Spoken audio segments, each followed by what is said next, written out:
Depois de namorar por 5 anos, meu noivo me disse que não tinha certeza sobre se casar comigo. Dominique e eu estamos juntos há pouco mais de 5 anos, noivos há 8 meses. Nos conhecemos por amigos em comum numa festa de inauguração de casa. Duas pessoas que se deram bem de cara por odiar IPAs e amar desenhos dos anos 90. Nosso relacionamento progrediu num ritmo confortável. 1 ano namorando, 2 anos depois fomos morar juntos, no terceiro adotamos nosso gato, o Benji, e no último verão ficamos noivos. O pedido não foi extravagante, uma caminhada num sábado de manhã até nosso mirante favorito, onde ele, nervoso, quase derrubou a caixinha do anel do bolso. Eu disse sim, imediatamente.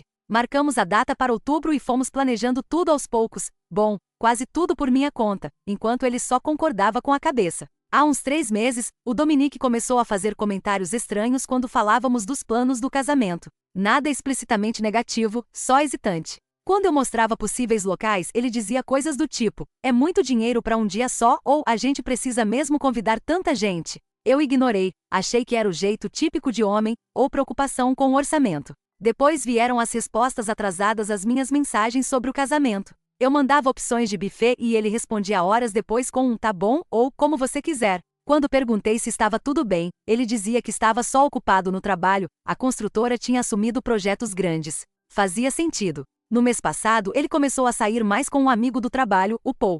Tomavam cerveja depois do expediente ou assistiam jogos na casa do Paul. De novo, nada em comum, só mais frequente do que antes. Quando chegava em casa, parecia distante, mexendo no celular com mais frequência e menos carinhoso. Tentei falar com minha melhor amiga, a Lena, sobre isso. Ela sugeriu que fossem nervos pré-casamento, e recomendou a gente ter uma noite de encontro para se reconectar. Então, na sexta passada, fiz reserva num restaurante italiano novo no centro, vesti um vestido bonito, nada muito chique, só algo que eu não usava fazia tempo. E ainda comprei a cerveja favorita do Dominique para deixar esperando na geladeira. A noite foi um desastre. Ele pareceu distraído o jantar inteiro, mal engajava na conversa. Quando falei de finalizar os planos da lua de mel, ele soltou a bomba. Não tinha certeza se estava pronto para tudo isso, não só a lua de mel, mas o casamento, o matrimônio, tudo.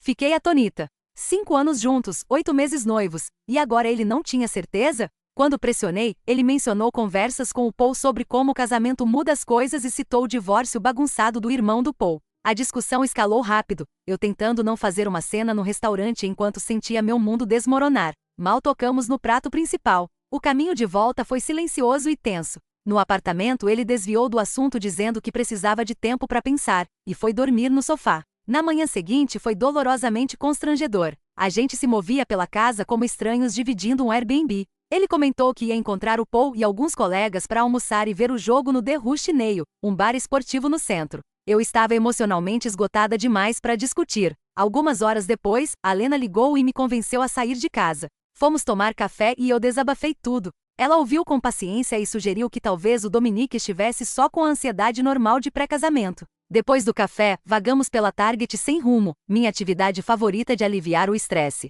Comprei umas almofadas desnecessárias e um shampoo novo porque terapia de compras ainda é terapia, né? No começo da noite, eu estava mais calma e decidi voltar para casa. Eu estava entrando no estacionamento do nosso condomínio quando recebi um texto do Killer, um colega do Dominique que conheci na festa de fim de ano da empresa. A mensagem perguntava se eu estava bem e dizia que as coisas ficaram estranhas no The Rush Nail. Liguei pro Killer em vez de responder por texto. Ele parecia desconfortável, inicialmente relutante em dar detalhes. Com um pouco de insistência, finalmente revelou o que aconteceu. Os caras estavam pegando no pé do Dominique por causa dos preparativos do casamento, e quando o Paul perguntou se ele estava pronto para ficar com uma mulher para sempre, o Dominique expressou dúvidas sobre o momento do casamento. Quando o Paul perguntou o que estava segurando ele, o Dominique, aparentemente bêbado, disse algo como: se você fosse mais bonita, eu estaria mais empolgado para casar. Depois riu como se fosse piada. O Killer me disse que ele e outros caras chamaram a atenção do Dominique pelo comentário, mas o Dominique ficou na defensiva e disse que eles não sabiam levar piada.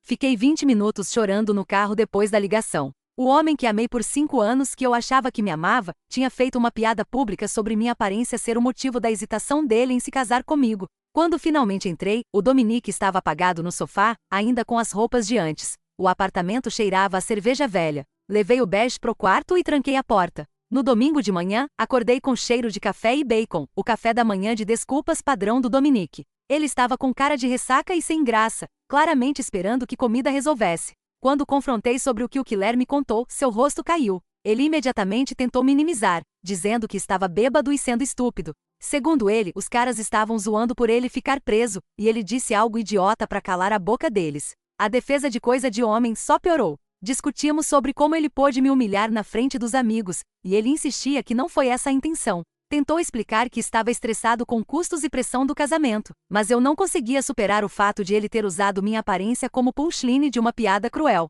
Não consegui ficar no apartamento com ele. Peguei minha bolsa e fui para a casa do Elliot. Meu irmão sempre foi meu porto seguro nos momentos difíceis. Quando contei o que aconteceu, ele ficou furioso, pronto para confrontar o Dominique. Consegui acalmá-lo, explicando que eu só precisava de espaço e um lugar para ficar enquanto colocava as ideias em ordem. Ao longo do domingo, o Dominique continuou mandando mensagens de desculpas e pedindo, por favor, para eu voltar para casa e conversar. Respondi só uma vez, dizendo que precisava de tempo. Na segunda, liguei no trabalho dizendo que estava doente. Eu não tinha condições de atender telefone no consultório dentário fingindo que estava tudo bem. Por volta das 9 horas da segunda-feira, recebi uma ligação da Valerie, mãe do Dominique. Sempre nos demos bem. Ela foi mais apoiadora do nosso relacionamento do que a minha própria mãe, que mora na Flórida com o marido número 3. Ela parecia abalada, dizendo que o Dominique tinha ligado na noite anterior e que havia algo importante que eu precisava saber. Perguntou se podíamos nos encontrar em algum lugar para conversar, e foi onde eu fiquei, sentada no carro, do lado de fora da cafeteria onde eu veria a Valerie em 15 minutos, me perguntando que outra coisa poderia haver e se meu relacionamento de 5 anos tinha acabado de vez. Nunca achei que escreveria esse post. Fico olhando para o meu anel de noivado, pensando se eu deveria ter visto isso chegando. Fui cega, ou as coisas mudaram de repente? Devo ouvir a Valerie? O que ela poderia me dizer que tornaria isso aceitável? Primeira atualização. Antes de tudo, obrigada pelo apoio esmagador no meu post original. Eu não esperava milhares de comentários. Tentei ler o máximo que pude entre crises de choro e devorar os Oreos de emergência da despensa do meu irmão. Para quem perguntou, sim, me encontrei com a Valerie, mãe do Dominique, falo disso no fim. Muita coisa aconteceu nos últimos 2 dias e ainda estou processando. Depois de postar na segunda, liguei no trabalho de novo dizendo que estava doente. Minha chefe foi compreensiva. Usei só 2 dias de licença no ano e aparentemente eu soava péssima no telefone. Passei a manhã no quartinho depósito do Elliot, rolando os comentários de vocês e tentando juntar meus pensamentos. Perto do meio-dia, a Lena passou no horário de almoço com sanduíches daquela delicatessen perto do hospital onde ela trabalha. Eu mal tinha comido desde domingo, então, mesmo sem fome, me forcei a dar algumas mordidas. A Lena, com jeitinho, me lembrou que eu não podia evitar o Dominique para sempre. Morávamos juntos, tínhamos contas em comum e eventualmente precisaríamos conversar. Ela estava certa, obviamente. Eu não podia me esconder na casa do meu irmão para sempre, ainda mais porque a namorada do Elliot ia jantar lá aquela noite, e eu não queria ser o peso morto do Taco Tuesday deles. Depois que a Lena saiu, tomei banho, peguei emprestado o moletom do Elliot sem julgamentos, era reconfortante, e dirigi de volta ao nosso apartamento. No caminho todo, eu ensaiava o que queria dizer. Eu não ia gritar, não ia chorar. Ia ser calma, madura e conseguir respostas. Quando estacionei, vi a caminhonete do Dominique. Ele deveria estar no trabalho. Meu estômago deu um nó enquanto subia as escadas. Abri a porta e o encontrei no sofá, de moletom, com cara de quem não dormiu, cercado pelos fichários de planejamento do casamento que eu montei nos últimos 8 meses. O Bert estava enrodilhado ao lado, o pequeno traíra carinhoso. Ele pareceu surpreso e aliviado de me ver. Quando perguntei por que não estava no trabalho, disse que tirou um dia pessoal. Tinha passado a manhã olhando os planos do casamento, tentando entender como estragou tudo tão feio. Fiquei de pé perto da porta, sem conseguir sentar ao lado dele, e disse que olhar planejamento não ia consertar o que ele fez. O que se seguiu foi uma conversa longa e difícil. Ele pediu desculpas de novo pelo comentário no bar, chamou de imperdoável, e disse que nem acreditava naquilo. Quando perguntei por que falaria algo em que não acreditava, respondeu que estava tentando pagar de legal pros amigos, o que só me irritou mais. Lembrei dos comentários no jantar antes do bar, quando ele já tinha expressado dúvidas estando sóbrio. Ele admitiu que estava estressado com várias coisas, um projeto atrasado no trabalho, as histórias de terror sobre casamento do Paul, e ansiedade com o orçamento do nosso casamento. Em vez de falar comigo, ele engoliu tudo até explodir do pior jeito. Conforme a conversa avançou, ele revelou algo novo, medo de se tornar o pai dele. O Dominique raramente fala do pai, que foi embora quando ele tinha 12 anos, depois de um caso com uma colega, e se mudou para o Arizona para começar outra família. Embora ele sempre dissesse que isso não o afetou muito, agora confessou que tinha medo de ter uma predisposição genética para trair ou abandonar a família. Eu apontei que ele não é o pai dele e que genética não determina escolhas de relacionamento. A resposta dele foi reveladora. Se perguntava se conseguiria prometer para sempre, quando para sempre parecia impossível por tudo que viu crescendo. Perguntei se ele tinha conversado sobre isso com alguém. Ele hesitou antes de admitir que às vezes falava com o Killer, ficaram mais próximos desde que o Killer entrou na empresa, e o Killer também passou por problemas de relacionamento. Conectei isso ao fato de o Killer ter me ligado sobre o bar. Ele já sabia das dúvidas do Dominique. A conversa deu outra guinada quando perguntei exatamente o que o Dominique estava sentindo. A resposta foi dolorosamente honesta: medo, sobrecarga e incerteza sobre o casamento, apesar de me amar. Ele explicou que ficava pensando em como os pais pareciam felizes até que de repente não eram mais, e temia criar a mesma situação com a gente. Perguntei por que não dividiu isso comigo antes. Ele disse que tinha medo de eu achar que ele não me amava o suficiente. Ironia, ao esconder os medos, ele criou exatamente o cenário que queria evitar. Quando questionei se a piada sobre minha aparência vinha de uma falta real de atração, ele disse que sempre me achou bonita. Lembrou da primeira vez que nos vimos na festa, citou meu suéter verde e o quão ruim ele era no beer pong. Segundo ele, o comentário veio de insegurança e de uma tentativa desastrada de parecer no controle, diante dos amigos, em vez de parecer preso. Fiz a pergunta crucial. As dúvidas eram sobre casamento em geral ou sobre se casar comigo? A hesitação antes da resposta disse tudo. Ele admitiu que, embora os medos fossem principalmente sobre casamento e compromisso, parte dele se perguntava se éramos certos um pro outro a longo prazo. Isso doeu mais do que o comentário sobre aparência. 5 anos juntos, e ele ainda se perguntava isso? Quando pedi exemplos, ele falou de como mudamos desde o começo dos 20. Eu me tornei mais planejadora, antes mais espontânea. Ele abandonou o sonho de abrir o próprio negócio. Eu disse que crescer e mudar é normal. Ele questionou se crescemos juntos ou separados. Eu estava exausta. Disse que precisava de tempo longe para processar a humilhação pública, as dúvidas escondidas e agora a incerteza sobre nossa compatibilidade. Ele implorou para trabalharmos nisso juntos, ofereceu terapia de casal, mas mantive a necessidade de espaço. Quando eu ia pegar mais roupas, ele comentou que meu celular tinha vibrado. Vi 3 ligações perdidas da Valerie. Com tudo acontecendo, eu tinha esquecido do encontro marcado com ela. Quando falei isso, a expressão dele mudou para confusão e depois preocupação. Perguntou o que a mãe queria. Expliquei que ela tinha ligado chorando de manhã dizendo que precisava me contar algo importante depois da ligação de domingo à noite. A reação dele foi reveladora. Ficou pálido e desviou o olhar. Quando perguntei o que ele disse para ela, respondeu vagamente sobre a briga e as dúvidas, mas a evasiva me deixou desconfiada. Insisti. Ele disse que não cabia a ele explicar, e que eu deveria ouvir da própria mãe. Afastei-me e liguei para Valerie. Ela atendeu na hora, preocupada por eu não ter ido ao encontro. Expliquei que estava no apartamento conversando com o Dominique. Ela disse que tinha algo importante para me contar e sugeriu nos encontrarmos logo. A voz dela soou estranha quando mencionei estar com o Dominique, aumentou minha suspeita de que havia algo grande que eu não sabia. Combinei de encontrar a Valerie em 30 minutos, então, confrontei o Dominique de novo. O que a sua mãe sabe que eu não sei? Ele finalmente me encarou com culpa e resignação, e disse que havia algo que ele deveria ter me contado, e que eu falasse com a mãe dele. Ofereceu até não estar lá quando eu voltasse, se eu quisesse. Joguei na mala roupas para uma semana, itens de higiene e o laptop. Na porta, ele disse que me amava. Respondi que às vezes amor não basta. A caminho de ver a Valerie, a Karina, irmã do Dominique, ligou. Claramente preocupada, perguntou o que estava acontecendo. Disse que ouviu do Paul sobre o bar, que o Dominique não respondia e que a mãe estava abalada. Quando falei que ia encontrar a Valerie, a Karina pareceu surpresa e perguntou se era sobre a Maria. O nome me acertou como um caminhão. O que tem a Maria? Perguntei. A reação de choque e a rápida mudança de assunto da Karina me disseram que ela tinha deixado escapar algo importante. Ela pediu desculpas e insistiu para eu ouvir a Valerie, recusando-se a explicar mais. Quando estacionei na cafeteria, vi a Valerie esperando numa mesa perto da janela, com os olhos vermelhos e inchados. O que quer que fosse, eu sentia que mudaria tudo. Meu celular vibrou com uma mensagem do Dominique. O que quer que minha mãe te diga, por favor, lembra que eu te amo. Eu só fiquei com medo e cometi erros terríveis. Eu vou entender se você não puder me perdoar. Guardei o celular, respirei fundo e sentei em frente a Valerie. Segunda atualização. Obrigada pelo apoio nos posts anteriores. Ler os comentários tem sido reconfortante e avassalador. Não consegui responder muitos, mas li e agradeço os conselhos. Escrevo de um lugar novo, o apartamento da Lena. Depois de encontrar a Valerie ontem, eu não consegui voltar para casa do Elliot nem pro nosso apartamento. A Lena tem um sofá-cama um pouco mais confortável que o futon do depósito do meu irmão, e a gata dela, a Pepper, não me julga por chorar no cereal às 2 horas.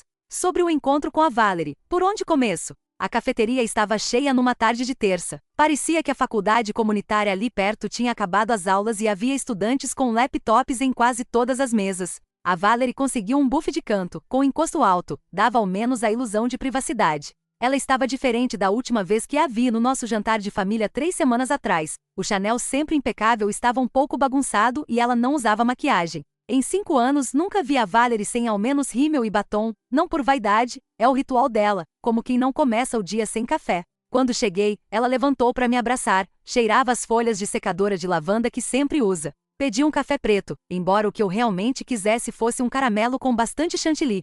Mas de algum jeito, pareceu errado pedir algo frívolo, para aquela conversa. Depois de um papo protocolar, a Valerie foi direto ao ponto. O Dominique ligou no domingo à noite em colapso emocional. Embora os medos dele, compromisso e virar o pai, fossem reais, havia algo muito mais imediato causando o comportamento. A Maria. Quase engasguei. A Maria, a nova coordenadora de projetos na empresa do Dominique, a mulher que ele mencionou por alto algumas vezes. Segundo a Valerie, enquanto ela rasgava um guardanapo em pedacinhos, o Dominique desenvolveu sentimentos pela Maria nos últimos meses. Nada físico aconteceu, pelo menos foi o que disse a mãe, mas houve uma conexão emocional que o fez questionar tudo sobre a nossa relação. Eu fiquei tentando processar, sentindo a cafeteria inclinar. Enquanto a Valerie falava, eu ligava os pontos e montava a linha do tempo. A Maria começou por volta do ano novo. Eu a conheci brevemente na festa da empresa em março. Nessa altura, o Dominique já agia diferente, distante, checando o celular o tempo todo, passando mais tempo com colegas do trabalho. O que eu atribuía a estresse do projeto grande agora parecia outra coisa.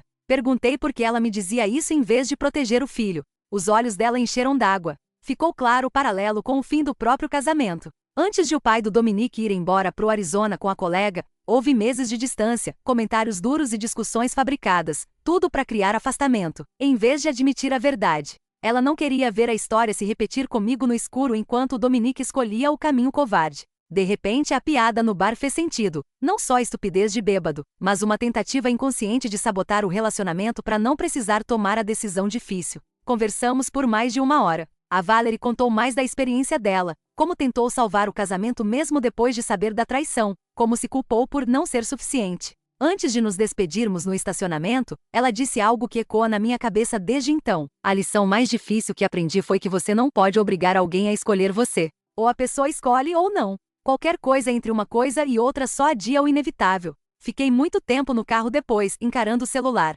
3 mensagens novas do Dominique, variações de desculpa, eu te amo e nenhuma menção a Maria. Ainda escondendo a verdade. Em vez de responder, liguei para Lena e pedi para dormir lá. Ela não hesitou nem fez perguntas. Disse que já ia abrir o sofá-cama e pegar o jantar no caminho. Esse é o tipo de amiga que todo mundo merece numa crise. Por fim, enviei uma mensagem pro Dominique. Eu sei da Maria. Não me procure de novo até estar pronto para me contar a verdade completa. Amanhã vou buscar mais coisas enquanto você estiver no trabalho. Depois bloqueei o número, não para sempre, só naquela noite. Eu precisava de espaço para pensar sem as explicações dele. No caminho para casa da Lena, a Karina ligou. A conversa confirmou o que a Valerie disse e acrescentou outra camada. Ela ouviu o Dominique e o Paul discutindo o assunto na quinta passada. Confrontou o irmão e o fez prometer ser honesto comigo depois do fim de semana. Claramente, ele falhou. O que mais me surpreendeu foi o apoio incondicional da Karina, mesmo sendo irmã dele. Ela deixou claro que estava do meu lado. Senti um alívio enorme, temia perder não só o Dominique, mas a família dele que virou minha também. O apartamento da Lena era exatamente o que eu precisava, um espaço neutro onde eu podia só existir sem explicar nada. Comemos no chão da sala, a mesinha dela coberta de papéis do curso online, enquanto a TV passava um reality de confeitaria que a gente mal acompanhou. A normalidade mundana foi um salva-vidas no meio da tempestade. Depois que ela foi dormir, fiquei rolando as fotos no celular, 5 anos de memórias, férias, feriados, selfies bobas de dias comuns. Nas fotos do noivado a gente sorria como quem ganhou na loteria. Eu planejava mentalmente o dia seguinte, ir ao apartamento enquanto o Dominique estivesse no trabalho, empacotar mais coisas, talvez falar com o proprietário sobre quebrar o contrato. Foi quando chegou a mensagem de um número desconhecido. Margot, aqui é a Maria. Sei que você bloqueou o Dominique. Podemos nos encontrar amanhã? Tem mais coisa que você deveria saber. Só nós duas. Fiquei encarando a mensagem por um longo tempo, o coração acelerado. O que mais poderia haver? E por que ela queria me dizer pessoalmente? Depois de minutos que pareceram horas, respondi onde e quando. Terceira atualização. Obrigada pelo apoio nos posts anteriores. Tenho lido os comentários nas noites sem dormir. Ajudaram mais do que vocês imaginam. Para quem perguntou como estou, sobrevivendo. Alguns momentos são mais fáceis que outros. O encontro com a Maria aconteceu, e foi nada como eu esperava. Nos encontramos numa lanchonete perto do parque, território neutro, imagino. Quando cheguei, ela já estava lá rolando o celular nervosa. Parecia diferente de como eu lembrava da festa da empresa, menos produzida, mais humana. Cabelo preso num coque bagunçado, quase sem maquiagem. O que me surpreendeu de cara foi o quanto ela parecia desconfortável. Se ela estivesse num caso emocional secreto com o meu noivo, não estaria mais confiante. Em vez disso, ela ficava mexendo na xícara, evitando contato visual. A conversa revelou duas bombas. Primeiro, a Maria não fazia ideia de que o Dominique tinha desenvolvido sentimentos por ela até o Paul comentar casualmente na semana passada. Segundo ela e o Dominique trabalharam juntos num projeto, às vezes trocavam mensagens sobre trabalho fora do expediente, mas nada que cruzasse limites. Do ponto de vista dela, nunca flertou nem encorajou nada além de amizade. Ela me mostrou o histórico de mensagens, quase tudo de trabalho, de vez em quando meme, nada romântico ou inapropriado. Ela inclusive tem namorado há 3 anos, que às vezes ia junto nos happy hours do grupo. A segunda revelação foi sobre o Paul. Aparentemente ele estava deliberadamente atiçando as coisas. A Maria o ouviu no trabalho encorajando o Dominique a explorar as opções antes de se acomodar, citando ela como alguém que entende o Dominique melhor do que eu. Ela explicou que o Paul vinha dizendo a todos no trabalho que o Dominique estava com frio nos pés em relação ao casamento, fazendo piadas de que ele estava preso e perdendo a liberdade. No fim do nosso encontro me senti estranhamente calma. A Maria não era a vilã que imaginei, era uma espectadora presa entre a manipulação do Paul e a fraqueza do Dominique. Antes de irmos, ela disse algo que ficou comigo. Você parece alguém que sabe o próprio valor. Não deixe ninguém fazer você duvidar disso. Saí dali com nova perspectiva e um plano. Não era só sobre eu e o Dominique, era sobre a influência tóxica do Paul, a história familiar do Dominique e onde eu me encaixava nisso tudo. Mandei mensagem para Karina pedindo ajuda para organizar uma reunião de família no apartamento dela, território neutro, já que eu não estava pronta para ficar sozinha com o Dominique. Ela topou na hora. Chegamos ao jantar de ontem. A Karina organizou tudo no apartamento pequeno e aconchegante. Pediu comida daquele italiano perto do prédio, nada chique, só massa e salada. A Valerie chegou primeiro, depois o Paul, a Karina fez questão da presença dele, e por último, o Dominique, com cara de quem não dorme há dias. Os primeiros 20 minutos foram excruciantes. A gente sentava em volta da mesa, empurrando massa no prato, falando do tempo e da nova mesinha da Karina, o elefante na sala quase comendo da nossa comida, e ninguém querendo ser o primeiro a encará-lo. Finalmente a Valerie quebrou o gelo e disse, sem rodeios, que não estávamos ali socializando, mas para enfrentar o que estava acontecendo e encontrar um caminho. Isso abriu as comportas. Eu compartilhei o que soube pela Maria, observando o rosto do Paul de perto. Ver a expressão dele mudar de confusão para defensiva disse tudo. Ele tentou me interromper, dizendo que só estava cuidando do amigo, mas a Karina cortou na hora. O Dominique ficou em sua maioria calado encarando a massa intacta. Quando foi diretamente questionado, admitiu que a Maria só tinha sido gentil, mas ele transformou isso em outra coisa porque tinha medo de virar o pai. A Valerie visivelmente estremeceu com esse comentário. Quando mencionei a piada no bar, o Dominique pareceu genuinamente envergonhado. Disse que não tinha a ver com a Maria, foi covardia. O Paul estava pegando no pé dele por estar domado, e em vez de defender nosso relacionamento, ele disse algo horrível para parecer legal. Segundo ele, nunca foi sobre a minha aparência. O Paul tentou minimizar como fala de homem, mas a Karina lembrou que o Dominique e eu deveríamos nos casar em 3 meses. Essa frase simples, o lembrete da data se aproximando, me acertou como um soco. Os save the dates enviados, os depósitos pagos, meu vestido pendurado no closet da Lena esperando ajustes finais. Foi quando eu disse baixinho que achava que o casamento não ia mais acontecer. A sala ficou muda. O Dominique começou a protestar, mas eu cortei. Expliquei que passei a semana tentando entender como chegamos ali, e percebi que não era só sobre a Maria, nem sobre a piada, nem sobre a influência do Paul. Era sobre o Dominique não ser honesto comigo nem consigo mesmo. Contei como ignorei sinais por meses, o desinteresse no planejamento, o tempo crescente com o Paul, a distância emocional. Eu inventei desculpas porque era mais fácil do que encarar a verdade. Mas eu mereço alguém certo de mim, alguém que não precisa de intervenção familiar para descobrir o que sente. O Paul fez um comentário sarcástico me chamando de dramática, e recebeu um cala-boca sincronizado da Valerie e da Karina. O Dominique insistiu que tinha certeza de que me amava, só estava com medo de estragar tudo. Apontei que ele já tinha estragado. A conversa continuou por horas, lágrimas, palavras duras, especialmente entre Karina e Paul, e verdades difíceis. Reviramos feridas antigas e descobrimos novas. Perto da meia-noite, exaustos, chegamos ao inevitável. O casamento estava cancelado.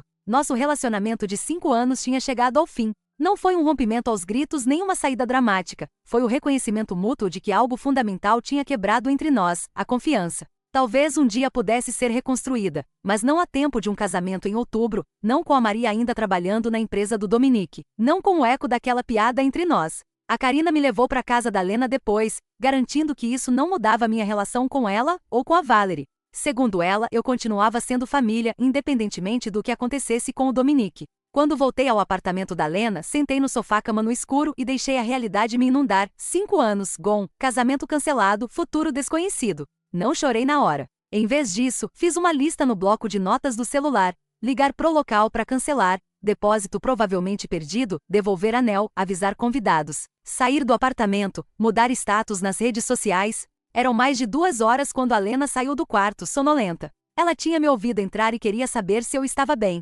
Quando contei que o casamento acabou, ela simplesmente sentou ao meu lado no sofá-cama e colocou o braço sobre meus ombros. Ficamos assim até o amanhecer, sem falar muito, só existindo na estranheza da minha nova realidade. De manhã, acordei com uma mensagem do Dominique pedindo para nos encontrarmos e discutir questões práticas, o contrato do apartamento, separar as finanças, o que fazer com os móveis que compramos juntos. Tão adulto, tão final. Tinha também mensagem do Elliot perguntando quando deveria ir me ajudar a empacotar minhas coisas, meu irmão, sempre prático, e uma da minha mãe? De algum jeito ela soube pelo boca a boca, provavelmente por alguma prima que segue a Karina no Instagram, querendo saber se deveria cancelar o voo pro casamento. O anel parece pesado no meu dedo agora. Tenho girado ele sem perceber, um tique nervoso que eu nem sabia que tinha. É um design simples, diamante redondo em ouro branco, nada chamativo. O Dominique escolheu porque era clássico, como o nosso relacionamento. A ironia não me escapa. Liguei pro local pela manhã. A coordenadora foi simpática, mas firme. O depósito é não reembolsável tão perto da data. $8.000 pelo ralo, dinheiro que economizamos por mais de um ano, cortando férias, roupas novas e jantares fora. O meu lado prático se contorce com o desperdício. O emocional não liga para dinheiro agora. A Karina mandou mensagem dizendo que encontrou um fotógrafo disposto a transferir nosso depó. Cito para outro evento no futuro. A Valerie se ofereceu para ajudar a avisar familiares sobre o cancelamento, poupando as conversas constrangedoras. Pequenas gentilezas no pós-tempestade. O Paul previsivelmente mandou um não pedido de desculpas, tipo, essas coisas acontecem por um motivo, você vai encontrar alguém melhor. Eu apaguei sem responder. A Maria mandou uma mensagem curta, lamentando a situação e assegurando de novo que nada aconteceu entre eles. Eu acredito nela. Estranhamente, ela parece dano colateral, a projeção conveniente dos medos do Dominique e da manipulação do Paul. A parte mais difícil são os lembretes banais, o fichário de planejamento ainda na minha bolsa, a playlist compartilhada no Spotify que estávamos montando para a recepção, a pasta da lua de mel no laptop. Pedacinhos de um futuro que não existe mais. A Lena sugeriu um day off pela saúde mental, mas decidi ir trabalhar. Ficar em casa rolando o Reddit e pensando demais parecia pior do que a distração de atender telefone e lançar pedidos de seguro. Meus colegas têm sido educadamente normais, ou não sabem ainda, ou fingem não notar meus olhos inchados e a ausência do anel. Vou encontrar o Dominique amanhã numa cafeteria para trocar chaves e discutir o apartamento. Ele concordou em se mudar porque o contrato está no meu nome, e pode ficar com o primo por enquanto. Mais uma conversa prática no negócio de desmontar um relacionamento. Parte de mim ainda não acredita que isso está acontecendo. No mês passado, debatíamos músicas da recepção e testávamos sabores de bolo. Agora estamos dividindo utensílios de cozinha e decidindo quem fica com o PlayStation. Fico pensando no que a Valerie disse no jantar. Finais raramente são limpos ou perfeitos. Quase sempre são bagunçados, tristes e complicados. Ela sabe, reconstruiu a vida depois que o pai do Dominique foi embora, criou 2 filhos sozinha, encontrou felicidade de novo. Olhando para ela hoje, ninguém diria que passou por algo tão doloroso. Talvez haja esperança nisso. Por enquanto vou um dia de cada vez. Amanhã resolvo apartamento e finanças. Semana que vem começo a procurar um lugar só meu. O futuro além disso é meio embaçado, mas existe. A Karina acabou de mandar mensagem convidando para um café no fim de semana. Ela comentou que um amigo da família, o Kenzo, um senhor que conhece a família deles há anos, ofereceu a cabana de férias dele caso eu precise de um retiro para pôr a cabeça no lugar. O apoio da família do Dominique é inesperado, mas muito bem-vindo. Não decidi se aceito a oferta do Kenzo. Parte de mim quer fugir para algum lugar silencioso para processar tudo. Outra parte sabe que eu preciso da minha rede agora, a Lena com a compaixão prática, o Elliot com a energia protetora de irmão mais velho, e até a Valerie e a Karina com a lealdade complicada. O que eu sei é que não vou mais checar o app de contagem regressiva do casamento, nem salvar ideias de decoração da recepção, nem treinar uma assinatura com o sobrenome do Dominique. Aquele futuro se foi, e embora eu não saiba o que vem depois, começo a acreditar que virá alguma coisa. Última atualização. É estranho escrever esta atualização final do meu apartamento novo. Faz 3 meses desde o jantar de família que encerrou meu noivado, 3 meses montando minha vida de novo de jeitos que eu nunca esperei. Alguns de vocês mandaram mensagens pedindo notícias, então aqui vai, o bom, o ruim e o inesperado. Primeiro, o prático. O Dominique saiu do nosso apartamento compartilhado em uma semana. O Elliot e a Lena me ajudaram a empacotar as coisas dele enquanto ele estava no trabalho, deixando tudo etiquetado na sala para ele buscar. Foi surreal separar 5 anos de existência compartilhada em dele e meu a cafeteira que ele ganhou de aniversário, a manta que comprei na nossa viagem àquela cidadezinha na serra, os quadros que penduramos nas paredes. O apartamento ficou oco depois, parecia cenário, não casa. Aguentei mais 2 semanas ali antes que a administradora topasse quebrar o contrato por mais 1 mês de aluguel. Valeu o preço para escapar do fantasma do relacionamento que pairava em cada canto. Achar um novo lugar foi mais difícil do que eu imaginava. O mercado de aluguel está cruel e meu orçamento, como pessoa solteira, é bem mais apertado. Acabei num quarto e sala menor, do outro lado da cidade, mais longe do trabalho, mas com uma varandinha onde comecei a cultivar ervas em vasos da loja de 1,99. O manjericão vive morrendo, mas a hortelã está misteriosamente ótima, escolho ver simbolismo aí. Finanças, foi um ajuste. Nossas despesas compartilhadas viraram todas minhas, seguro do carro, os triamins, até compras parecem mais caras quando se cozinha para uma pessoa. Virei aquela pessoa que usa cupom, compra marca própria, controla gastos numa planilha e pensa 2 vezes antes de pedir delivery. Adotar coisa que nunca pensei que ia aprender aos 29. Os fornecedores do casamento foram surpreendentemente compreensivos. O local ficou com o depósito, mas mandou um bilhete carinhoso desejando felicidade. A florista devolveu metade, apesar da política de não reembolso. O DJ sugeriu o irmão que trabalha num centro terapêutico, um gesto inesperado e gentil. O anel de noivado fica na gaveta da comoda, na caixinha original. O Dominique disse para eu ficar com ele ou vender, que daria azar para ele pegar de volta. Ainda não decidi o que fazer. Alguns dias esqueço que está lá, outros eu abro a caixa e encaro, me perguntando como algo tão pequeno pôde representar promessas tão grandes. Redes sociais foram um capítulo à parte. Esperei 2 semanas para mudar o status, temendo a enxurrada de perguntas. Quando finalmente fiz, às 2 da manhã de uma terça, as notificações vieram do mesmo jeito. Amigos bem-intencionados com "o que houve?", parentes distantes oferecendo orações, ex-colegas que não falam comigo há anos surgindo com uma preocupação que parecia mais curiosidade. Publiquei uma nota breve, vaga sobre uma decisão mútua e pedindo privacidade. Depois silenciei as notificações e joguei o celular no sofá. Mais tarde, postei uma foto das chaves do meu apartamento novo com a legenda "Novos Começos".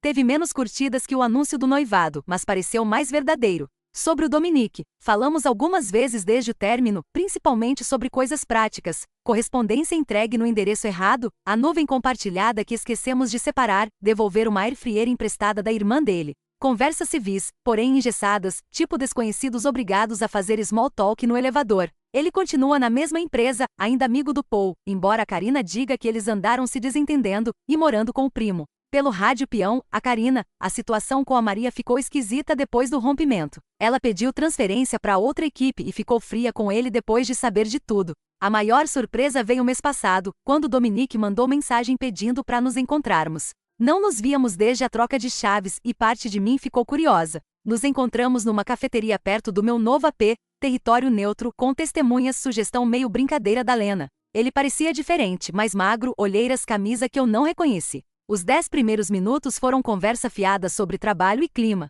Aí ele tirou um caderno. "Tenho visto alguém", ele disse, e meu coração deu um mini susto antes de ele esclarecer. Uma terapeuta. O caderno fazia parte da terapia, reflexões diárias sobre padrões e comportamentos que ele queria mudar. Ele vinha examinando a relação com o pai, a amizade com o Paul e o jeito como me tratou. Não pediu perdão nem reconciliação, só quis que eu soubesse que estava trabalhando em si mesmo. Deveria ter feito isso anos atrás, admitiu. Talvez as coisas tivessem sido diferentes. Foi o mais autoconsciente que já vi nele, e eu genuinamente torci para a terapia ajudar. Não por mim, esse navio zarpou, mas porque carregar tanto trauma familiar não resolvido deve ser exaustivo. Antes de irmos, ele comentou que soube que eu ainda era próxima da mãe e da irmã dele. "Que bom", disse. "Elas precisam de gente boa por perto." Essa é uma das partes mais estranhas do rompimento, manter laços com a família do Dominique enquanto me desconecto dele. A Valerie me manda mensagem toda semana, geralmente memes ou notícias da horta. Eu e a Karina tomamos café da manhã de 15 em 15 dias numa lanchonete entre nossos bairros.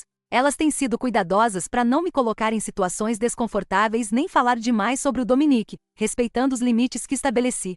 Quanto a mim, eu gostaria de dizer que tive um grande despertar, que me encontrei após o coração partido. A realidade é mais bagunçada. Tem dias em que me sinto liberta, aliviada por não ter me casado com alguém que poderia me ferir tão descuidadamente. Em outros, geralmente quando o chuveiro resolve mudar a temperatura do nada ou quando não alcanço algo na prateleira de cima e lembro que o Dominique pegaria para mim, eu sinto falta dos confortos práticos de uma parceria. Comecei terapia também, não por causa do término em si, mas porque percebi o quanto eu me comprometi naquela relação. Quantos sinais vermelhos eu ignorei porque vinham embrulhados no conforto do familiar. Quanto de mim eu deixei de lado para abrir espaço para os medos e inseguranças do Dominique. Minha terapeuta sugeriu que eu retomasse partes de mim que ficaram pelo caminho. Voltei a fazer trilhas nos sábados de manhã, algo que eu parei porque o Dominique reclamava de acordar cedo no fim de semana. Sair com alguém de novo ainda parece distante, embora colegas já cogitem me apresentar um cara ótimo. Não estou pronta, talvez em alguns meses, talvez mais. Por enquanto, estou aprendendo a ficar bem na minha própria companhia. A coisa mais inesperada veio do que deveria ter sido a tarefa mais triste: cancelar nossa lua de mel. Tínhamos reservado 10 dias na costa, um chalé com deck de frente pro mar, não reembolsável, claro. Por semanas ignorei o lembrete no calendário, incapaz de encarar a perda de mais um depósito. Aí a Lena sugeriu algo radical: vá assim mesmo, sozinha. Você nunca viajou sozinha, ela apontou. Talvez seja a hora. A ideia me aterrorizou no começo, 10 dias sozinha num chalé romântico feito para dois. Parecia roteiro de filme indie triste. Mas quanto mais pensei, mais atraente ficou. Eu poderia acordar quando quisesse, explorar sem negociar, ler um livro inteiro de uma sentada se desse na telha. Então é pra lá que vou semana que vem, uma quase lua de mel solo. Coloquei 3 livros na mochila, baixei uns podcasts e me dei o luxo de um maiô novo escolhido só pelo conforto, não por como pareceria pra outra pessoa. Minha mãe acha loucura. O Elliot se ofereceu pra ir comigo por uns dias, recusei. A Karina sugeriu baixar um app de encontro só pra ver o que tem por aí. Talvez, mas provavelmente não. Não sei o que vou encontrar nessa não lua de mel. Talvez clareza. Talvez mais perguntas. Com certeza um pouco de queimadura de sol, meu histórico com protetor não é bom. Outro dia eu estava no mercado quando a nossa música começou a tocar no som ambiente. 3 meses atrás eu teria me escondido no corredor dos congelados, segurando o choro. Desta vez, senti só um leve incômodo, como apertar um hematoma quase curado. Progresso não perfeição. Não vou fingir que resolvi tudo. O chuveiro do AP novo tem flutuações de temperatura misteriosas. Matei outro manjericão ontem. Ainda pego o celular às vezes para mandar pro Dominique algo engraçado, antes de lembrar que a gente não faz mais isso.